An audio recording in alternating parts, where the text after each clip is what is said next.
दोस्तों, जैसा कि आपकी इंग्लिश को बेहतर बनाने के लिए हमने एक मुकम्मल इंग्लिश ग्रामर कोर्स का आगाज़ किया है, जिसमें आप इंग्लिश ग्रामर की बेसिक चीज़ें सीख कर इंग्लिश बोलचाल बआसानी कर सकेंगे।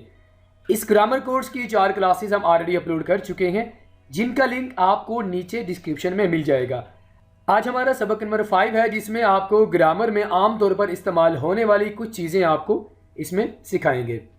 हमारे साथ लगातार इंग्लिश सीखने के लिए हमारे चैनल को सब्सक्राइब करें और साथ में बेल आइकन को भी प्रेस कर दें। इस सबक के नोट्स अगर आप अपने मोबाइल या लैपटॉप में सेव करना चाहते हैं, इसका लिंक आपको नीचे दिए गए डिस्क्रिप्शन से मिल जाएगा। तो चलें दोस्तों, हमारे आज के सबक नंबर 5 का कर लेते हैं आगाज़। लेकिन उससे पहले दोस्तों, मैं चाहूँगा कि आपको ये पता होना चाहिए कि आपने प्रीवियस क्लास यानी सबक नंबर 4 में क्या सीखा था। दोस्तों, आपको मैंने प्रीवियस क्लास में 4 चीज़ें सिखाई थी। This, that, these and those. ये आमतौर पर हम इस्तेमाल करते हैं।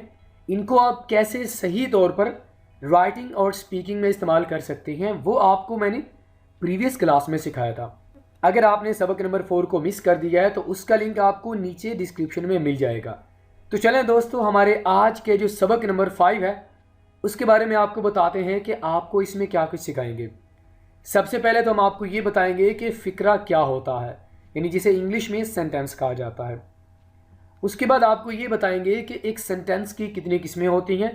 सेंटेंस की जो किस्में होती हैं दोस्तों, आम तौर पर अपनी राइटिंग और स्पीकिंग में आम तौर पर सेंटेंसेस की तमाम उन किस्मों को हम इस्तेमाल कर रहे होते हैं।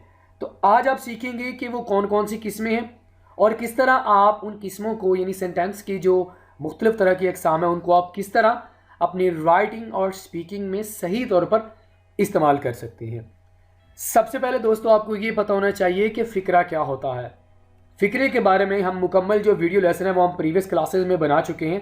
यहाँ पर आपको सिर्फ इसकी डेफिनेशन देकर समझाया जाएगा। दोस्तों, फ़िक्रा वो होता है जिसमें हम एक वर्ड या कुछ वर्ड्स मिलाकर एक पूरा जुमला बनाते हैं। ठीक है, उस जुमले से आपको बात पूरी समझ आ जाए, यानी अल्फाजों का वो मजमुआ जिसे जोड़कर हम एक पूरा जुमला या फ़िक्रा बनाते हैं और उस फ़िक्रे से हमें पूरी बात, कोई थॉट हमें अच्छी तरह समझ आ जाती है। एग्जाम्पल से हमें बेहतर समझ आएगा, जैसे कि अली खाना खाता है, अली ईट्स मील। जब आप कहते हैं ना अली खाना खाता है, तो आगे वाले को बात पूरी समझ आ जाती है, कोई इबहाम यानी कोई शक वहाँ पर नहीं रहता। अली ईट्स मील, सब्जेक्ट, वर्ब, ऑब्जेक्ट, इन तीनों से मिलकर हमारे पास एक पूरा फ़िक्रा बनता है। ठीक है, आलिया स्कूल जाती है, आलिया गोज़ टू स्कूल। यहाँ पर जब आप किसी को बताते हैं कि आलिया स्कूल जाती है, आगे वाले को बात फ़ौरन समझ आ जाती है। जब आगे वाले को बात पूरी फ़ौरन समझ आ जाए तो उसे हम कहते हैं जुमला। ठीक है, पूरी डिटेल में यहाँ पर हम बात नहीं करेंगे। अगर आप पूरी डिटेल में समझना चाहते हैं तो आप हमारी जो प्रीवियस क्लासेस हैं उनको देख सकते हैं। तो चलें दोस्तों, हमारे आज के जो मेन टॉपिक है यानी सेंटेंसेस। सेंटेंसेस की कितनी किस्में होती हैं और उन सेंटेंसेस के नाम क्या हैं, उन सेंटेंसेस को हम किस तरह अपनी डेली रूटीन में इस्तेमाल कर रहे होते हैं, लेकिन हमें पता नहीं होता कि हम कौन से जो सेंटेंसेस हैं वो इस्तेमाल कर रहे हैं। आज आप इस वीडियो लेसन में सीखेंगे। दोस्तों, हमारे पास सेंटेंसेस की 5 टाइप्स होती हैं। ठीक है, सबसे पहले हमारे पास हम बात कर लेते हैं जी सिंपल सेंटेंसेस की। सिंपल सेंटेंसेस यानी सादा फ़िक्रात। ठीक है, सादा फ़िक्रात में क्या कुछ आता है, यानी ऐसे फ़िक्रात जो कोई हकीकत बताने के लिए हम इस्तेमाल करते हैं, अपनी राय देने के लिए इस्तेमाल करते हैं, या कोई भी आपके ज़हन में सोच आती है वो बताने के लिए आप सिंपल सेंटेंसेस को यूज़ करते हैं। सादा फ़िक्रात क्या हुए, यानी कोई भी बात, ठीक है, करने के लिए हम सिंपल सेंटेंसेस को यूज़ करते हैं। ठीक है, सिंपल सेंटेंसेस की पहचान हमेशा इससे होगी, पीरियड से होगी। पीरियड्स का माना होता है डॉट, जो कि आमतौर पर हम जब सेंटेंस कंप्लीट होता है ना तो हम उसके आखिर में डॉट लगाते हैं। अब डॉट का माना क्या होता है, यानी ये बताता है कि यहाँ पर एक जो मुकम्मल सोच है, कोई मेरी बात है, कोई मेरी राय है, वो यहाँ पर मुकम्मल हो गई है। ठीक है, तो सिंपल सेंटेंसेस के आखिर में आपको डॉट्स नजर आएंगे यानी पीरियड्स नजर आएंगे। ठीक है, अब कुछ एग्जाम्पल्स देख लेते हैं ताकि हमें बेहतर तौर पर समझ आए कि सादा फ़िक्रात होते क्या हैं। ईमानदारी बेहतरीन हिकमत अमली है। Honesty is the best policy. अब ये हमारे पास एक हकीकत है, यानी ऐसी हकीकत जो पूरी तरह एक्सेप्ट की जाती है। वो मेहनत करता है, he works hard. Very simple sentence. Imran Khan एक अच्छा लीडर है। Imran Khan is a good leader. अब कुछ लोगों की ये राय होती है कि इमरान खान अच्छा लीडर है और कुछ लोग कहते हैं कि इमरान खान अच्छा लीडर नहीं है। अब इस तरह की जो सोच है उसको बताने के लिए हम सिंपल सेंटेंसेस का इस्तेमाल करते हैं। वो एक आजिज़ इंसान है, he is a humble man. यहाँ पर हम मैन लगाएंगे, ठीक है। बारिश हो रही थी, इट वॉज रेनिंग। तो इस तरह की बातें जो हम आमतौर पर अपनी डेली रूटीन में कर रहे होते हैं, अपनी राय बताने के लिए, कोई सोच बताने के लिए, ठीक है, उन तमाम चीज़ों को बताने के लिए हम सिंपल सेंटेंसेस का इस्तेमाल करते हैं। सिंपल सेंटेंसेस के हमारे पास दो और नाम भी हैं, जिसे डिक्लेरेटिव, ठीक है, डिक्लेरेटिव और एसर्टिव, ठीक है। यहाँ पर आपने कंफ्यूज नहीं होना। एसर्टिव, सिंपल सेंटेंस और डिक्लेरेटिव, तीनों का फंक्शन सेम होता है। तो जब भी आपके सामने एसर्टिव आए, डिक्लेरेटिव आए या सिंपल सेंटेंसेस आए, आपने कंफ्यूज नहीं होना, क्योंकि दोस्तों इनके नाम तो तीन है लेकिन तीनों का फंक्शन बिल्कुल सेम है। आई होप के सिंपल सेंटेंसेस आपको समझ आ गए होंगे। आगे हम मूव करते हैं, हमारे पास नंबर 2 पे आ जाता है इंटैरोगेटिव। नहीं दोस्तों, अगर आप इसको इंटैरोगेटिव पढ़ रहे हैं तो आप गलती कर रहे हैं। इसको इंट्रोगेटिव कहा जाता है। Interrogative sentences. आई होप के इसके नाम से भी आपको समझ आ गया होगा कि इंट्रोगेटिव सेंटेंसेस बेसिकली क्या होते हैं, यानी ऐसे फिक्रात जिनको यूज़ करके हम सवालात करते हैं। अब आप सोचें कि सुबह से लेकर शाम तक आप कितने सारे सवालात करते हैं, उन सवालात को सेंटेंसेस में क्या कहा जाता है, इंट्रोगेटिव सेंटेंसेस कहेंगे, ठीक है। और ये चीज़ समझना भी आपके लिए बहुत ज़्यादा आसान है कि इंट्रोगेटिव सेंटेंसेस के आखिर में हमेशा आपको सवालिया निशान नज़र आएगा, यानी जब भी हम फिक्रे को एंड करेंगे तो हमारे पास ये चीज़ नज़र आएगी।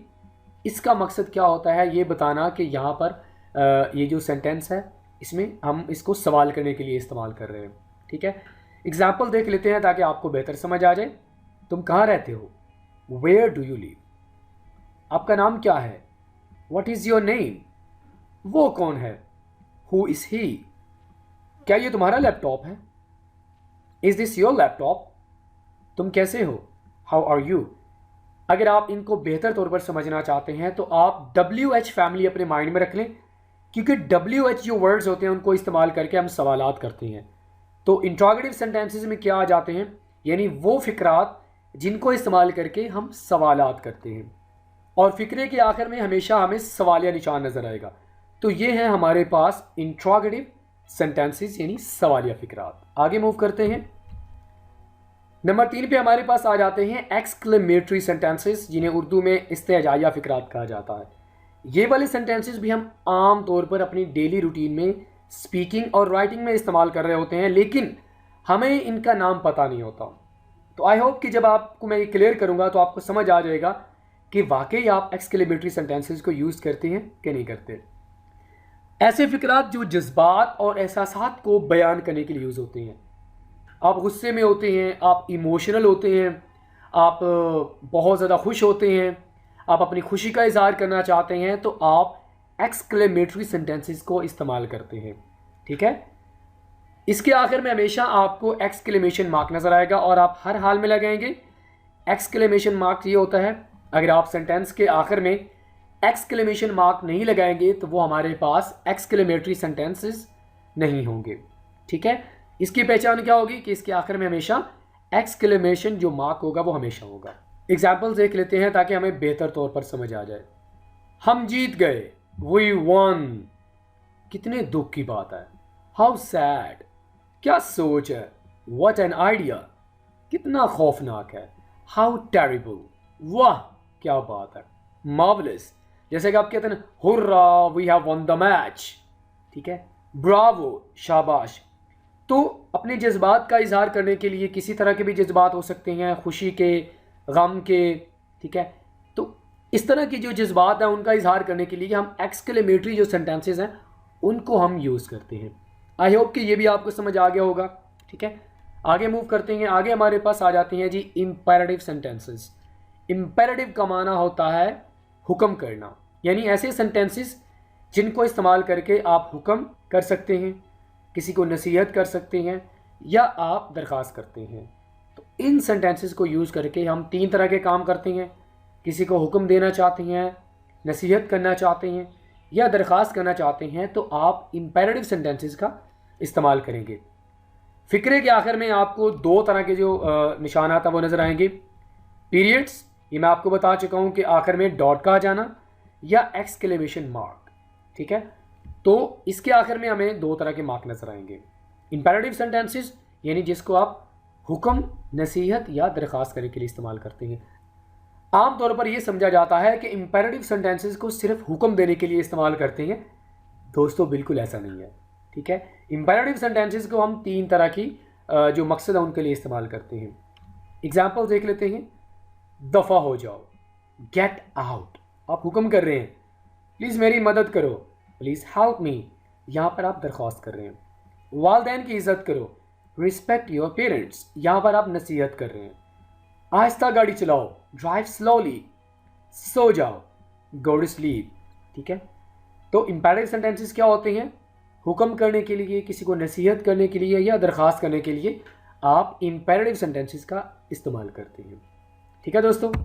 आगे हमारे पास लास्ट सेंटेंसेस की टाइप्स है, वो है ऑप्टेटिव सेंटेंसेस। अच्छा दोस्तों, आम तौर पर ऑप्टेटिव सेंटेंसेस को सेंटेंसेस की जो बाकी टाइप्स हैं उनमें इंक्लूड नहीं किया जाता। आमतौर पर यह समझा जाता है कि सेंटेंसेस की 4 टाइप्स हैं, लेकिन इसको बहुत कम इस्तेमाल किया जाता है, यानी इसको इंक्लूड किया जाता है। बाकी हम इसे इस्तेमाल बहुत ज़्यादा करते हैं। ऑप्टेटिव सेंटेंसेस को कहा जाता है जी दुआया जुमले, वो फ़िक्रा जिनको आप दुआ या बद दुआ देने के लिए यूज़ करते हैं। अब आप फ़ौरन आपके माइंड में ये चीज़ आई होगी कि जी हाँ, हम इन सेंटेंसेस को तो आमतौर पर इस्तेमाल करते हैं, ठीक है। तो दोस्तों, अगर आप इन सेंटेंसेस को इस्तेमाल करते हैं दुआ देने के लिए, बद दुआ देने के लिए, तो ऐसे जुमलों को यानी ऐसे फ़िक्रात को ऑप्टेटिव सेंटेंसेस कहा जाता है, ठीक है। ऑप्टेटिव सेंटेंसेस के आखिर में हमेशा आपको एक्सक्लेमेशन मार्क नज़र आएगा, ठीक है। एक्सक्लेमेशन मार्क आप एक्सक्लेमेटरी सेंटेंसेस के आखिर में लगाते हैं और ऑप्टेटिव सेंटेंसेस के आखिर में भी आप लगाते हैं। मज़ीद आपको मिसालों से ये चीज़ वाज़ेह हो जाएगी। लंबी ज़िंदगी गुजारो, मे यू लॉन्ग लिव, अल्लाह तुम्हारा भला करे, अल्लाह ब्लेस यू। किस्मत आपका साथ दे, गुड लक, खुश रहो आप, मे यू बी हैप्पी, अल्लाह आपकी मदद करे, मे अल्लाह हेल्प यू। या आप ये भी कहते हैं curse you, may the curse be upon you, आप पर मतलब लानत हो। तो इस तरह के जो जुमले होते हैं हम आमतौर पर इस्तेमाल कर रहे होते हैं किसी को दुआ देने के लिए, किसी को विशेस देने के लिए, ठीक है, और किसी को बद्दुआ देने के लिए। तो इस तरह के जो फ़िक्रात होते हैं इन्हें इंग्लिश में ऑप्टेटिव सेंटेंसेस कहा जाता है। आई होप कि आपको सेंटेंसेस की जो 5 टाइप्स हैं जिनको हम आमतौर पर अपनी डेली रूटीन में इस्तेमाल कर रहे होते हैं, आपको बेहतर तौर पर समझ आ गया होगा। तो दोस्तों, इसी के साथ ही आज का हमारा ये वीडियो लेसन ये पे मुकम्मल हुआ। अगर आप इन सेंटेंसेस को बेहतर तौर पर समझना चाहते हैं तो आप इनके सेंटेंसेस बनाकर नीचे कमेंट में सेंड कर सकते हैं, और मज़ीद अगर आप चाहते हैं कि हम आपकी इन प्रैक्टिस को चेक करें तो आप व्हाट्सएप पर भी सेंटेंसेस बनाकर वहाँ पर सेंड कर सकते हैं। वीडियो लेसन अगर आपको अच्छा लगा हो तो लाइक कीजिए, अपना फीडबैक हमें ज़रूर दीजिएगा। अगर आपने हमारा चैनल सब्सक्राइब नहीं किया तो हमारे चैनल को ज़रूर सब्सक्राइब करें। दोस्तों, इंशाल्लाह आपके साथ मुलाकात होगी नेक्स्ट किसी और लेक्चर के साथ। टिल देन, अल्लाह हाफिज़।